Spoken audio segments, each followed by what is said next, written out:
Hello, my name is Kristen Adkins and I am a portfolio reviewer, a certified teacher, and I've taught for several years in various settings. So I've taught in public school, I've also taught in private school, and for a long time I've homeschooled, and I've done some of both at the same time. Like, for example, right now I'm substitute teaching and homeschooling my own kids. So I wanted to go over planning your portfolio as if you haven't done one for the year. So say you are ready for your portfolio review and you're like, I need to know what's in the portfolio and I need to know how to do one. So this is your video, okay? First, I'm going to start out by just answering what is required. That depends on your specific laws in your state. So the state that I'm in could be different from the state that you're in. So I'm going to go over my state's laws and what's required for my state. My state requires that I review, or a portfolio reviewer, which is a certified teacher. When I say reviewer, I just mean a certified teacher. Math, science, social studies, language arts, and reading. So 5 different subjects. Now, can you put in extra subjects? Sure. I'm just not required to look at those, but I enjoy looking at those. I like to look at those. It's fine. If you want to add things in there that are field trips and extra stuff, that's fine. I don't care. I don't mind, you know. All right, what does it look like? So I have an example here I'd like to show you, and this is one that I actually did a few years ago. The mom and I met somewhere, and I didn't have time to review it on that day. So she said, you take it and look through it and then I'll get it later. And she never did, and then she moved away, and so I haven't gotten it back to her yet. So I thought, well, this is a perfect opportunity. So she found some amazing things online. For example, she found this weekly planner and she put it in. So you can search weekly planner, you put that in there. This is her homeschool portfolio, like, cover sheet. She put that in there, what grade they're in, and filled that out. A little graduation day thing for the end of the school year. And it looks like she got these from blessmybudget.com. Blessmybudget.com. This was our favorite books, a little log here of favorite books. Several cute things. All about me page, and all about me. My favorite animal, my favorite subject. So cute. All right, now it says homeschool, the end of the year evaluation. And she wrote out, it most likely looks like the mom wrote this out. And it says the student's name, the grade, the subjects that they studied. It has major accomplishments, a section for that. Areas of improvement that she noted. And this, it could be anything that you felt your child excelled in. So your child could excel in math. Maybe they finally got their multiplication tables and you want to put that in the portfolio. Great. Reading. Now they're up to chapter books. Put that in there, you know, something like that. Homeschool end of the year evaluation. And by the way, you don't have to have this. This is just something that this particular mom wanted to see in her portfolio. So then there's also a place here. It says the curriculum evaluation, and it says, were you satisfied with it? Yes or no? Are you going to continue or replace it with something? That's cool. The things that she most enjoyed and the things that she least enjoyed are written here. And this looks like it was obtained from a website called mommyoctopus.com. So it's such a cute thing. It not necessary, but so cute. And this mom wanted to do it, and it kind of makes it interesting and gives me a way to start up conversations with the mom while we're doing the portfolio review. The next thing she has is like the books that the child read. All right, and then a section on writing. So I'm not going to go over everything with you, of course, but during the portfolio review, I would go through the things that are in the portfolio. which is basically a 3-ring binder. Okay, sometimes these are separated in various ways. Tabs, folders, just different things. So I'm getting through here. This looks like still writing. Okay, then we have math. So she printed out this little thing from blessmybudget.com on math. And that differentiates the math section. Again, you could do tabs or whatever.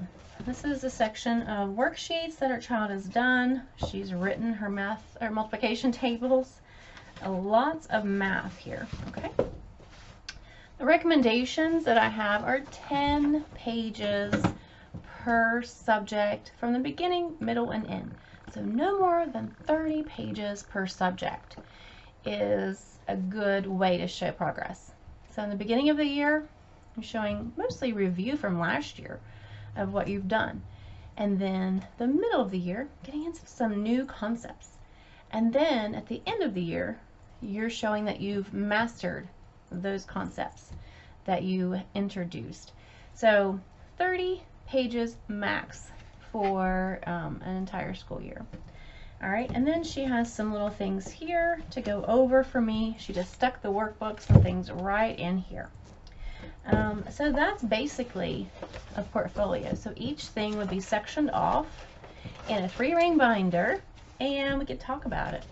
If there were anything that I was confused about or I didn't understand, I could definitely discuss at the moment we reviewed, okay? All right, so that gives you a good idea of what I'm talking about when I go over a few more things. What does an in-person review look like? Pretty much what I just did, except I would be talking to you in person with your child's binder here. I would go much slower, obviously, and I would be checking for progress. So I would be checking for stuff from the beginning of the year. And like I said before, if you're using a box curriculum, you're using a regular curriculum, usually the beginning of the year is review from last year. So you're reviewing the things that you've learned from last year, 10 sheets on that in math. All right, and then you would go on the middle of the year, you have 10 sheets from that, maybe fractions, multiplication, you know, whatever they're working on at around November, December, or January. And then at the end of the year, that shows that they have progressed and have mastered those concepts.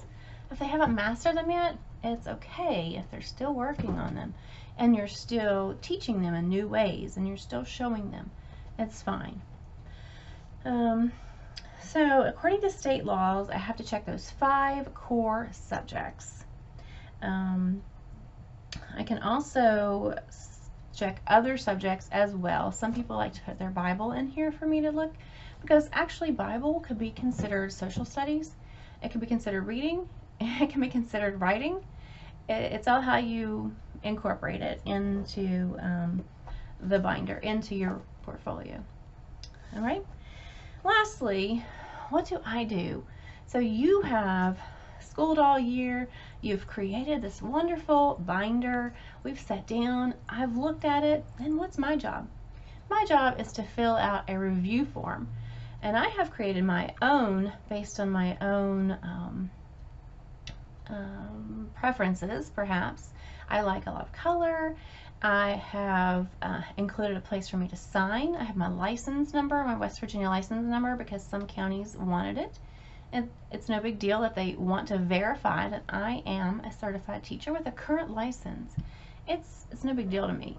So I actually put my license number on there, and I say what county you're from, just so I can kind of keep straight the different counties that I review, which parents are which. So that helps me a little differentiate if you're from one county versus another, where we met, helps me keep track of which parents are which. So I have that form I fill out, and I write in there, the child has made acceptable progress for this current school year, and the school year will be put in there, and they shall be moved or promoted, however I say it, to the next school year. They have shown adequate progress, is basically what I'm saying, and that's what I'm required to do to promote them or whatever to the next grade level according to the Board of Education. In our state also, we don't have to turn these in to the Board of Education every year. We only have to turn them in after the 3rd, 5th, 8th, and 11th grades. So you have to have a review every year, and that's so that if your neighbor or relative or someone passing by decides your children are out in the yard during, school time, or you were at the grocery store and your children were with you, why weren't they in school?